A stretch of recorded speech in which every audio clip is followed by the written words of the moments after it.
আজকাল বহু মানুষ প্রভু যিশুকে অনুসরণ করছে। কেন জানেন? কারণ এর স্বাদ যে একবার পায় তাকে আর অন্য কোনো কিছু টেস্ট করতে হয় না। কত মানুষ তার জন্য মার খায়, জেলে যায়, সমাজ তাড়িয়ে দেয়, ঘরের লোক বাড়িতে থাকতে দেয় না, তবুও মানুষ খ্রিস্টের প্রতি বিশ্বাস হারায় না। এমন অনেক নারী রয়েছেন যে হয়তো বরের কাছে রোজ বকা খেতে থাকে। বর বা হাজবেন্ড হয়তো চার্চে যেতে দেয় না, চার্চে যেতে বারণ করে, তাও জোর করে যায়, লুকিয়ে লুকিয়ে প্রার্থনা করে, নিজের জন্য করে, সন্তানের জন্য করে, বরের জন্য করে। কেউ কেউ তো এমনও রয়েছে দরকার হলে বরকে ছাড়বে কিন্তু ঈশ্বরকে নয়। এতটাই ঈশ্বরের প্রতি বিশ্বাস, এতটাই ঈশ্বরের প্রতি প্রেম। কারণ নারীরা প্রমাণ পেয়েছেন অনেক পরিবারের জন্য প্রার্থনা করে অনেক রোগ, অনেক সমস্যা থেকে বেরিয়ে এসেছেন, অনেক সুন্দর জীবনযাপন করছেন, ঘরে শান্তি ফিরে এসেছে। সর্বোপরি অনন্ত জীবনের খোঁজ যে পেয়েছেন তার কাছে এই জগতের সব কিছু ফিকে। ঈশ্বরের বাক্য অনুযায়ী চলেন, ঈশ্বরকে পুরোপুরি বিশ্বাস করেন। যোহন 5:24 পদ।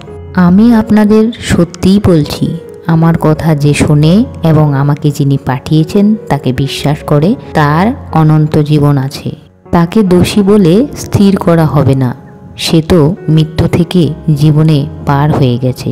শুধুমাত্র আমাদের কাজ প্রভু যিশুর বাক্য অনুসারে চলা এবং প্রভু যিশুকে যিনি পাঠিয়েছে পিতা ঈশ্বর তাকে বিশ্বাস করা, তাহলেই আমাদের অনন্ত জীবন নিশ্চিত। আর এর খোঁজ যে পেয়েছেন একবার, সে এই যে একটু আগে বললাম, দরকার হলে স্বামীকেও ছাড়তে পারে, দরকার হলে বন্ধু বান্ধব পরিবার সবাইকে ছাড়তে পারে। যখন একজন মানুষ অনন্ত জীবনের খোঁজ পেয়ে যায়, যখন একজন মানুষ জীবনের শান্তি খুঁজে পায়, তখন মানুষ আর জগতের কোনো কিছুতে আটকে থাকে না, কোনো কিছুতে ভয় পায় না। কারণ পবিত্র আত্মা আমাদের এমনভাবে গাইড করেন যে পৃথিবীর কোনো ধন সম্পদে আমাদের লোভ লাগে না।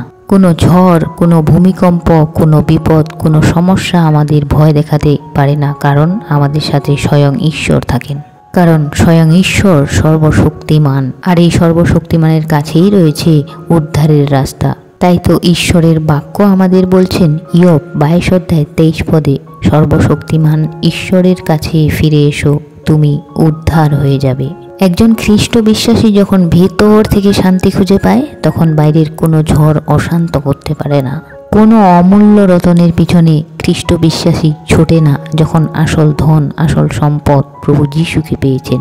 কে আমাদের নামে মিথ্যে বলল, কে আমাদের গালাগালি দিল, কে ভুল বুঝলো, কারো কাছে জবাবদিহি করার দরকার নেই। কাউকে বোঝাতে হবে না যে আমি ভুল না, আমি ঠিক। তুমি আমাকে ভুল বোঝো না প্লিজ, আমাকে বোঝো, কোনো প্রয়োজন নেই। তার নিজে ঠিক, বাকি সব যাক। একদম আমরা কেবল একটা জায়গা, আমাদের প্রভুর কাছে, আমাদের ঈশ্বরের কাছে আমরা ঠিক, ব্যাস, বাকি সব ঈশ্বর দেখে নেবেন। আমরা যদি ধর্মের পথে চলি, আমরা যদি সৎ পথে চলি, আমরা মিনমিন করব না, আমরা কোনো কিছুতে ভয় পাবো না, আমরা সিংহের মতো চলবো, কারণ আমরা ঈশ্বরের পথে চলছি। বাক্য বলছে প্রথম যোহন 1:6 পদে, যদি আমরা বলি যে ঈশ্বর ও আমাদের মধ্যে যোগাযোগ সম্বন্ধ আছে অথচ অন্ধকারে চলি, তবে আমরা মিথ্যে কথা বলছি, সত্যের পথে চলছি না। হ্যাঁ, ঈশ্বর সত্য, তাই যদি ঈশ্বরের সাথে আমাদের যোগাযোগ থাকে তাহলে আমরা সত্যের পথে চলবো, অন্ধকারে চলবো না, এবং আমাদের স্বভাব হবে এই রকম। ইফিসীয় 4:2 পদ, তোমাদের স্বভাব যেন সম্পূর্ণভাবে নম্র ও নরম হয়, ধৈর্য ধরো এবং ভালোবাসার মনোভাব নিয়ে একে অপরকে সাহায্য করো। এই বাক্যের আগের বাক্যে আমরা দেখলাম যে আমাদের যদি ঈশ্বরের সাথে যোগাযোগ সম্বন্ধ থাকে বা আছে, তাহলে আমরা অন্ধকারে চলবো না, আমরা আগের মতো আমাদের যে স্বভাব চরিত্র ছিল সেই মতো আমরা চলবো না। আমরা হয়তো আগে রাগ করতাম, গালাগাল দিতাম, নোংরা ভাষায় কথা বলতাম, অন্যকে ভালোবাসা তো দূরের কথা, নিজেরটা ছাড়া কিছুই ভাবতাম না, যাকে বলে এক কথায় সেলফিশ বা স্বার্থপর। ধৈর্য ধরে ওই সমস্ত কিছু আমাদেরকে ত্যাগ করতে হবে। আমরা চট করে কোনো কারণে রেগে যাব না, ধৈর্য রেখে চলবো, কাউকে খারাপ চোখে দেখব না, বরং সবার প্রতি ভালোবাসার মনোভাব নিয়ে চলবো। আগে আমরা যেমন ছিলাম সেই মতো আর চলবো না। আমাদের ঈশ্বর আমাদের বদলে দিয়েছেন ভিতর থেকে। ঈশ্বর তার বাক্য দ্বারা আমাদেরকে এইভাবেই সুন্দর সুন্দর শিক্ষা দেন, যাতে আমরা বদলে যাই একদম ভেতর থেকে। কারণ ঈশ্বর এবং ঈশ্বরের বাক্যের শক্তি এমনই। কলসীয় 3:8। কিন্তু এখন রাগ, মেজাজ দেখানো, হিংসা, গালাগালি এবং খারাপ কথাবার্তা তোমাদের কাছ থেকে দূর করো। আমরা রাগ করব না, কাউকে হিংসা করব না, কারো নিন্দা করব না, গালাগালি দেব না, মন্দ কথাবার্তা বলবো না, এবং যেখানে খারাপ গল্পগুজব চলে সেখান থেকে সরে যাব। আমরা অসৎ সঙ্গ ত্যাগ করব। গীত সংহিতা 1:1-2। ধন্য সেই ব্যক্তি যে দুষ্টুদের পরামর্শে চলে না, পাপীদের সঙ্গে পথে দাঁড়ায় না, কিংবা বিদ্রোহকারীদের সভায় বসে না, কিন্তু তার আনন্দ সদাপ্রভুর ব্যবস্থার মধ্যে, তার ব্যবস্থার উপর সে দিন ও রাত ধ্যান করে। তাহলে এখানে ঈশ্বরের বাক্য আমাদের বলেন যে কারা ধন্য? ধন্য সেই ব্যক্তি যে খারাপ মানুষদের পরামর্শে চলে না। কারণ একজন খারাপ মানুষ কখনোই অন্য আরেকজনকে ভালো উপদেশ দিতে পারে না। একজন খারাপ মানুষ অন্য আরেকজনকে সবসময় তার মতো করেই উপদেশ দেবেন। তাহলে এখানে সেই মানুষটা ধন্য যে খারাপ মানুষের পরামর্শে চলে না এবং পাপীদের সঙ্গে পথে দাঁড়ায় না, কিংবা বিদ্রোহকারীদের সভায় একদম বসে না, কিন্তু তার আনন্দ সদাপ্রভুর ব্যবস্থার মধ্যে। এবং সদাপ্রভুর ব্যবস্থার উপর যে মানুষটা দিনরাত ধ্যান করে সেই ব্যক্তিই হচ্ছেন ধন্য। পরের বাক্য যোহন 8:12। পরে যিশু আবার লোকদের বললেন, আমি জগতের আলো, যে আমার পথে চলে সে কখনো অন্ধকারে পা ফেলবে না, বরং জীবনের আলো পাবে। প্রভু যিশু জগতের আলো, তাই খ্রিস্ট বিশ্বাসীরা প্রভু যিশুর পথে চলে, তাই অন্ধকারের ভয় পায় না খ্রিস্ট বিশ্বাসীরা, বরং জীবনের আলো তারা খুঁজে পেয়েছে, জীবনের আলো তারা দেখতে পেয়েছে প্রভু যিশুতে। ইয়োব 9:10 বলছে, তিনি এমন সব আশ্চর্য কাজ করেন যা অনুধাবন করা যায় না, এমন সব অলৌকিক কাজ করেন যা গুণে রাখা যায় না। হ্যাঁ, ঈশ্বর এমন এমন সব আশ্চর্য কাজ করেন যা আমরা চিন্তাও করতে পারি না, যা আমাদের চিন্তাধারার বাইরে, যা অনুধাবন করা যায় না। এবং ঈশ্বর এমন এমন সব মিরাক্কেল করেছেন ও করেন যা আমরা গুণেও শেষ করতে পারবো না।